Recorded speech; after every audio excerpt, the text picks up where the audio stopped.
মানিক মিয়া এভিনিউতে অবস্থিত সেচ ভবন যেন একদিনের জন্য পরিণত হয়েছিল ইতিহাসের ভাণ্ডারে। বাংলাদেশ সহ বিশ্বের বিভিন্ন দেশের প্রাচীন ও আধুনিক মুদ্রার বিরল সংগ্রহ নিয়ে দিনব্যাপী এক ব্যতিক্রমী প্রদর্শনীর আয়োজন করা হয় এখানে। মুঘল আমলের মুদ্রা থেকে শুরু করে বর্তমান সময়ের প্রচলিত নোট সবই ছিল এই প্রদর্শনীতে। ইতিহাস, সংস্কৃতি আর সময়ের বিবর্তনের গল্প যেন ফুটে উঠেছে প্রতিটি মুদ্রায়। পাশাপাশি আদিবাসী ও মুঘল আমলের ব্যবহার্য জিনিসপত্রও প্রদর্শন করা হয়। আদিবাসীদের একটা গহনা, এটা পায়ের খাড়ু বলে, বেলির উপর।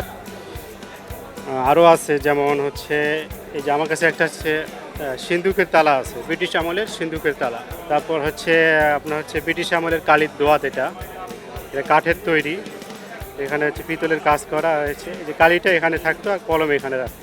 শুধু মুদ্রাই নয়, দর্শনার্থীদের আকর্ষণ বাড়াতে মেলায় স্থান পেয়েছে বিভিন্ন দেশের সামরিক বাহিনীর র্যাঙ্ক ব্যাজ, পুরনো দিনের ঘড়ি, কলম, মোবাইল ফোন, ম্যাচ বক্স, ডাক টিকিট, ক্যাসেট প্লেয়ার এবং ক্যামেরার মতো নস্টালজিক সংগ্রহ। প্রদর্শনীতে এসেছেন সকল শ্রেণীর মানুষ। তরুণ সংগ্রাহকরা জানালেন তাদের অনুভূতি। বাইরে সবকিছু পাওয়া যায় না, মেলাতে যেরকম সবকিছু এক জায়গাতে পাওয়া যায়। এটা বাংলাদেশের প্রথম 1 টাকা, এটা আমরা হাতের সামনে পেয়ে গেলাম। বাইরে খুঁজে পাওয়া দুর্লভ প্রচুর।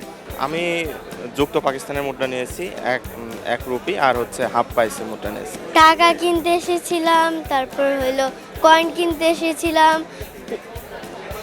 ডাক টিকিট কিনতে এসেছিলাম। সব আছে এখানে, সব বিদেশি নোট আছে, সব যা কিছু আছে বিদেশে সব আছে এখানে। ব্যতিক্রমী এই মেলায় অংশগ্রহণ করেছে 35টি প্রতিষ্ঠান, যারা বিভিন্ন দুর্লভ সংগ্রহ নিয়ে হাজির হয়েছেন। এমন আয়োজনে অংশগ্রহণকারী সংগ্রাহকরাও জানালেন তাদের সংগ্রহের ইতিহাস। পুরাতন কলম আছে, ঝর্ণা কলম, যে কলম দিয়ে আমরা 20, 30, 40 বছর আগে লিখতাম, ও কলম আছে। 40-50 বছর আগের ঘড়ি আছে, অ্যান্টিক ঘড়ি, যেগুলো ইতিহাসকে ধরে রাখার মতো কিছু আইটেম। এগুলো ইচ্ছা করলে লোকাল মার্কেটে পাবেন না, জাস্ট আমরা সংগ্রহের জন্য রেখে দিছি এবং কোনো শৌখিনদার ব্যক্তি থাকলে তাদের কাছে আমরা সেল করি। আমি এটাই বলবো যে সংগ্রহের সাথে সম্পৃক্ত থাকতে পারলে আসলে যারা যুব সমাজ বলেন আর বাচ্চা মানে যারা আছেন তাদের জন্য এটা একটা খুব ভালো একটা দিক, যে তারা আসলে খারাপ কোনো দিকে জড়াবে না। আয়োজকরা বলছেন, তরুণ প্রজন্মকে ইতিহাস ও ঐতিহ্যের সঙ্গে পরিচয় করিয়ে দেওয়াই তাদের মূল লক্ষ্য। আমাদের এই মেলাটার আয়োজনের মেন উদ্দেশ্য হলো আমাদের দেশে আপনি যে কালেক্টররা আছে, যারা ব্যাংক নোট, কয়েন, স্ট্যাম্প এগুলো কালেক্ট করে, এগুলো যেন একত্রিত যেন একটা মেলায় অবস্থান করলে যেন এখানে যেমন আপনার এক্সচেঞ্জও হয়, বিক্রিও হয়। এই এক্সচেঞ্জ বিক্রি থেকে যার যার কালেক্টগুলো বাড়াতে পারে, এবং এই বাড়ানোর ফলে হয় কি যে আমাদের কালেকশনগুলি বাড়তেছে।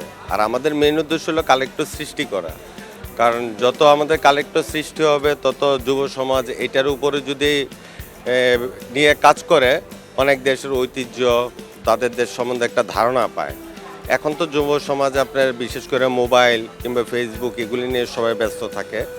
তো স্ট্যাম্প এবং ব্যাংক নোট যদি নিয়ে এটা যদি কালেকশন করে, এটা একটা আমাদের জ্ঞান অর্জন যেমন হয়, এটা সংরক্ষণের জন্য একটা ভালো দিক আর কি। ইতিহাস, ঐতিহ্য আর সংগ্রহের অনন্য এই মেলাটি দর্শনার্থীদের মাঝে তৈরি করেছে ভিন্ন রকম এক আবেগ, যেখানে অতীত আর বর্তমান মিলেছে একসাথে।